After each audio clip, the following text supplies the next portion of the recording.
Oh,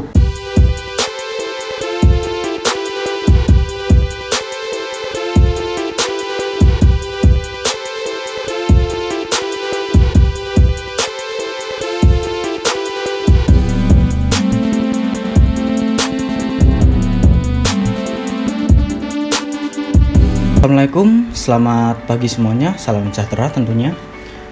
Perkenalkan, nama saya Nadif Dwi Rendra Graha, mahasiswa ST8 Surabaya, Prodi Manajemen semester 3. Di sini saya akan mempresentasikan tentang merencanakan dan mendesain bisnis. Buat yang ingin terjun ke dunia bisnis, ada baiknya kamu mulai dulu dengan belajar cara membuat bisnis plan. Membuat bisnis plan alias rencana bisnis itu ibarat membaca peta terlebih dulu sebelum kamu berangkat ke tujuan. Dengan begitu, kamu gak bakal nyasar buat mencapai tempat tujuan.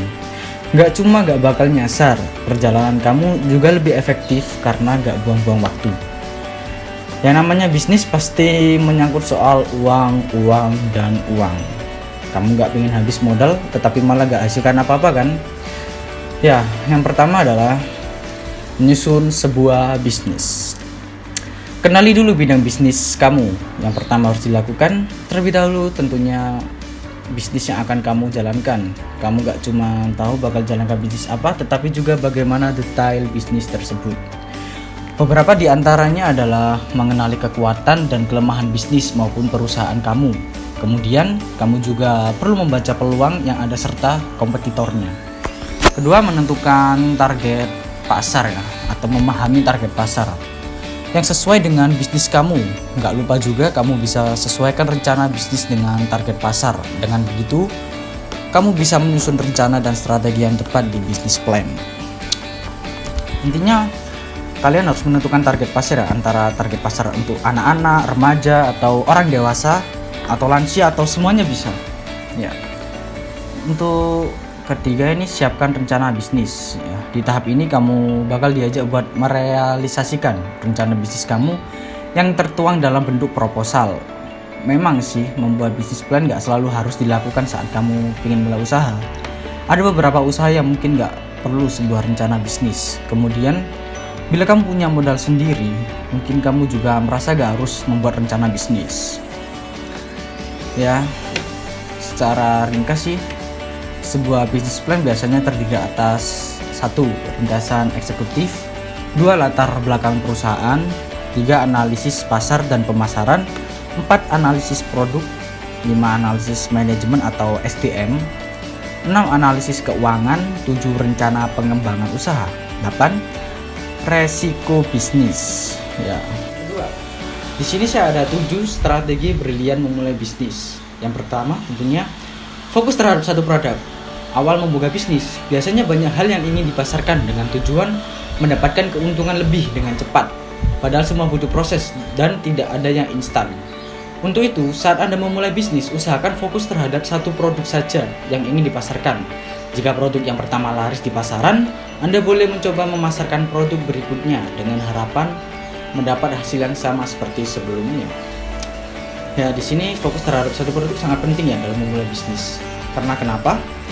Jika Anda memasarkan banyak produk dengan modal yang sangat besar dan tidak minta sih, kalau seumpama tidak laku, Anda yang rugi sendiri kan. Jadi pertama, fokus tersebut dalam satu produk, kalian pelajari apa yang kurang menarik. Jika kalian sudah bisa membenarkan itu, kalian akan mendapatkan keuntungan yang lebih dan bisa memasarkan lebih dari satu produk. Yang kedua, problem solving product. Produk yang Anda produksi juga harus memenuhi konsep problem solving karena konsumen biasanya hanya ingin membeli suatu produk sesuai dengan permasalahannya atau yang dibutuhkan. Lebih tepatnya, produk yang diinginkan konsumen adalah yang dapat menjawab permasalahan mereka. Mulai dari sinilah produk Anda dapat bekerja dan tepat di hati konsumen. Nah, problem solving product. Jika kalian ingin memulai usaha, usahakan apa yang paling banyak dicari di masyarakat. Seperti contohnya lampu.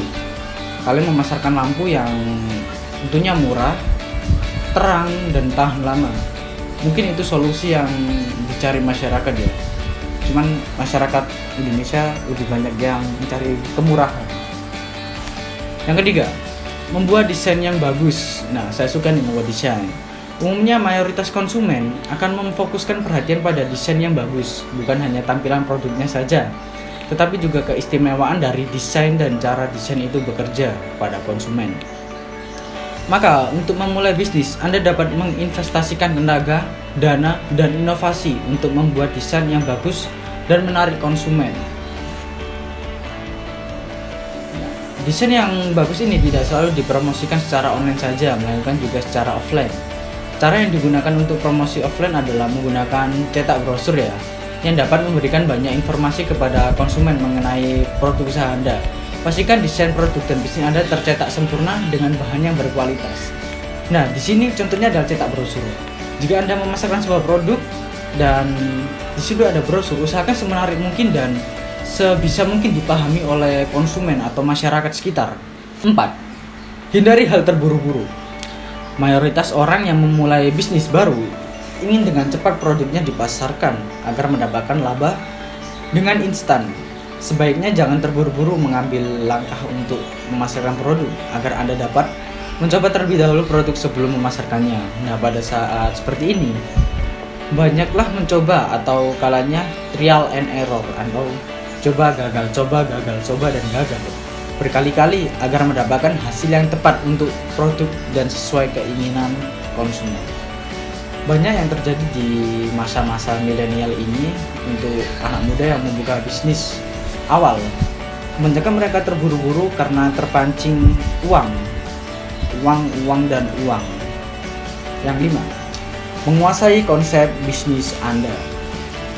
Sebagai pengusaha, Anda harus menguasai konsep bisnis yang akan dijalankan. Pastikan Anda memiliki wawasan luas tentang konsep bisnis Anda, siapa saja saingannya, kendala apa saja dari konsep ini, dan seberapa berpengaruhnya produk ini.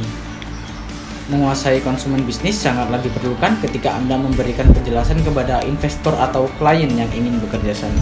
Nah, sebelum bertemu dengan investor atau klien, pastikan Anda sudah mempersiapkan beberapa hal penting seperti membawa beberapa berkas. Dan yang terpenting adalah mempersiapkan kartu nama sebagai bekal menjalankan strategi bisnis. Buatlah kartu nama dengan desain yang menarik dan berkesan agar usaha dan nama Anda selalu diingat oleh lawan bicara. 6. The power of team.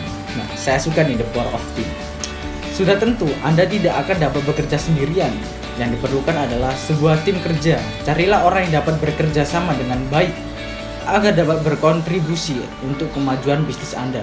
Pastikan mereka adalah orang-orang yang solid dan mengerti mengenai visi misi perusahaan Anda sejak awal bergabung. The power of team menurut saya penting ya. Saya pribadi jika mengambil keputusan pasti mencari saran kepada teman-teman. Untuk saran dari segala sudut pandang mereka, saya jadikan satu, saya saring dan saya pilih yang paling benar. 7. Jangan putus asa. Memulai bisnis baru memang banyak kendalanya, namun cara yang terbaik untuk mengatasinya adalah dengan terus berusaha, memaksimalkan usaha Anda dengan strategi bisnis, dan yang terpenting jangan pernah putus asa jika ingin bisnis Anda berkembang. Itulah strategi bisnis untuk Anda sebelum memulai usaha baru yang dapat diterapkan. Siapkan juga beberapa perlengkapan bisnis lainnya agar menunjang keprofesionalan Anda seperti banner, flyer, amplop, kartu nama, dan lain sebagainya.